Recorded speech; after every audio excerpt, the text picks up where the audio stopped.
This SEMO guy sure knows his football. Penix for Offensive Player of the Year in 2025. Book it. Why, as a matter of fact, I do. Perhaps you didn't notice me. We put on my thinking man cap. Talk to me nicely. But of course, I know you need another person that gets on TV and does this to tell you what I've already told you. Let me get the guy that said that Penix was poised for a breakout year.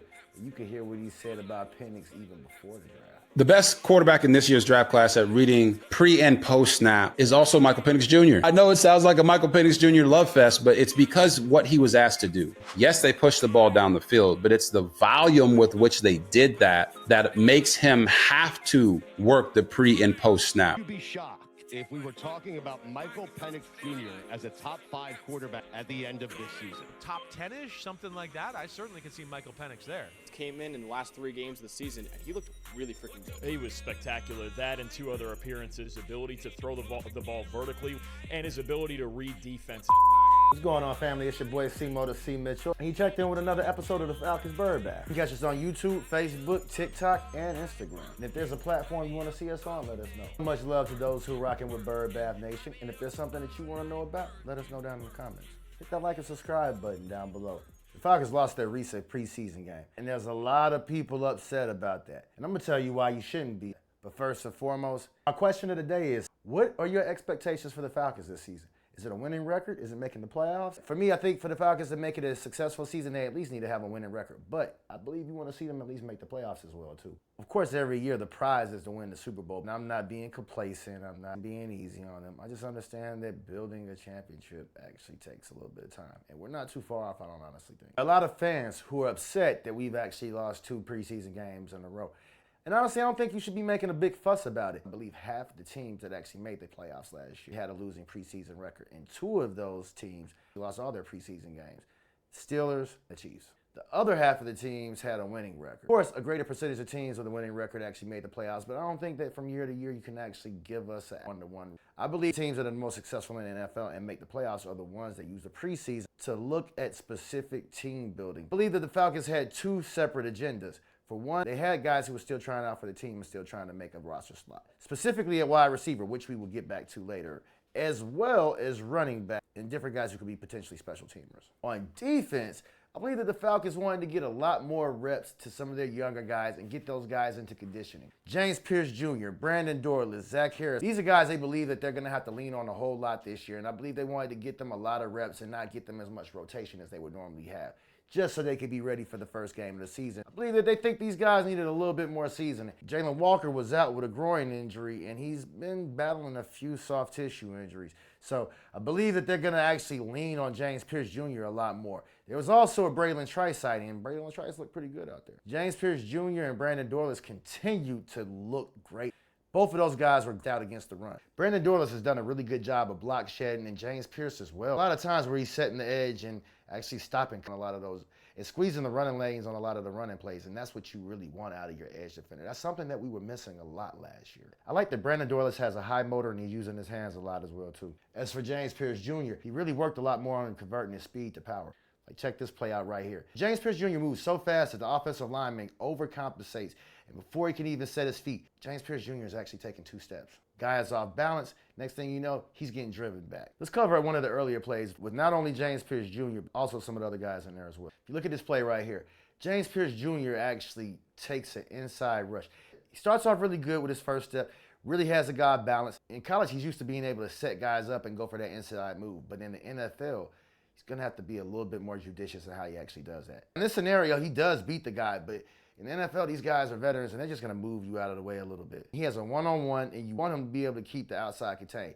Cam Ward is an athletic quarterback, so he's able to break contain, and he's able to hit a guy on the crossing route. Now, if this was a faster quarterback like Lamar Jackson, Jaden Daniels, we'd probably be in a lot more trouble. You got to make sure you keep that containment. But he actually learns his lesson, which I'm going to show you in a few. Now, the good on this play is that Joshua Woods, who I spoke about last week, made a really good play covering the back out of the backfield. Now, the Falcons are in zone coverage right here, and as they break containment, he sees this guy right here, and he jumps down on him real fast. Now, I believe Joshua Woods is a guy who's probably going to make the roster. As I said previously, the Falcons talk a lot about liking him. Last week, he made a lot of plays as well all over the field. Great at filling the run. He looked a lot better than D'Angelo Malone as an off-ball linebacker. and he played a lot of reps in the absence of J.D. Bertrand. He also did good on a lot of pass coverage. He's a lot better than J.D. Bertrand in pass coverage. If you look at this play right here, the guy who actually makes the catch is inside of J.D. Bertrand's zone. Now, he recognizes the guy coming across his face, but as he's moving, the zone is moving too. And he's not a terrible liability, but like I said, he's not as good as Joshua Woods. And I think that Joshua Woods is going to be able to make the roster because of this. I'm not sure how much he plays on special teams, but I believe he did play a bit on special teams as well last year. As I said, James Pearce Jr. learned his last few series later. It's a play action, play fake. He reads it really quick, and it happens just like that. He goes. He keeps outside contained. When they talk about Ben, look at how tight he is able to get around that guy. Before you know it, he causes pressure on the quarterback. He forces a bad throw with an interception. Natron Brooks has a pretty good return on this play. Natron's a guy that's been making plays all throughout training camp on some of the open practices that we've been to. He actually intercepted Michael Penix as well. I think that he's also a guy that's going to be able to make the roster. Now, one of the reasons that he was able to force an interception on this play is because the rest of the interior line, they also collapse the pocket. The quarterback doesn't have anywhere to step up in the pocket. Pressure all in his face, and that's what you want. Now, you look at this other play, James Pearce Jr. wins against the offensive tackle, but Morgan Fox and D'Angelo Malone do a bad job of actually staying in their rush lanes. And the quarterback's able to break and make a play. That's why it's important to have your interior guys working in tandem and actually getting pushed on the offensive line in conjunction with your outside guys. When a quarterback's able to step up in the pocket, he can either break contain, run for more yards, or extend the play and be able to get the ball downfield. That was a huge problem for the Falcons last year.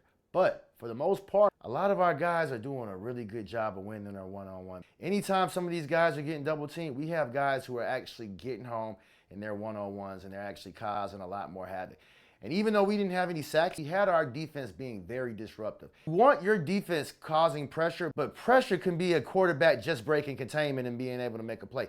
We had the quarterback under duress and making bad decisions with the ball because we were so close to them. And one of the things that I love the most about James Pearce is even when he's not getting there, he's not making any stupid penalties.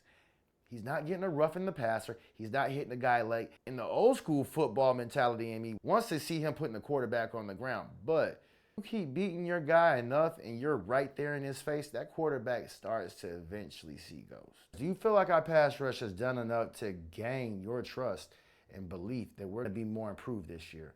Now, another of the bad plays that we had out there was one of the 2 touchdowns that got scored on us.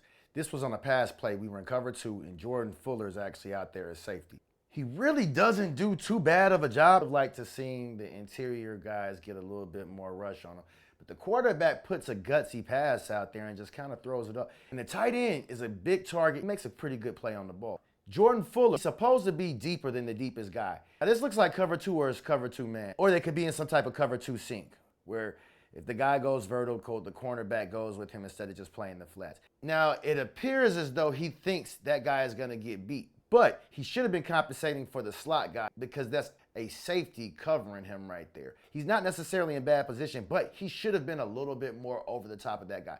Now, I believe that Xavier Watts actually would have made a play on this ball right here. He has better ball hawking instincts, and I think that he would have positioned himself and tracked the ball a lot better in air. And honestly, I think Xavier Watts makes a play on that ball to either break it up for a deflection or it would have been an interception. This is one reason that I believe Xavier Watts is probably going to take over that starting safety spot next to Jesse Bates. There's another touchdown that we had against our defense in the red zone. Look at this. The safety to the play side gets blocked and he misses his tackle. But Xavier Watts plays this correct. If you look at this, he can't come flying over the top too fast because he has cutback lane. He's in place where he needs to be, and he forces the play to go back outside. Unfortunately, the safety on that side doesn't make the tackle, and Xavier Watts is able to get there. That probably would have been, maybe a 10-yard gain, but it wouldn't have been a touchdown. But being that they were so close to the red zone, he gets over the top a little bit later than you would have wanted. Not really as bad as you would have thought it was. Not on him, but on that other safety.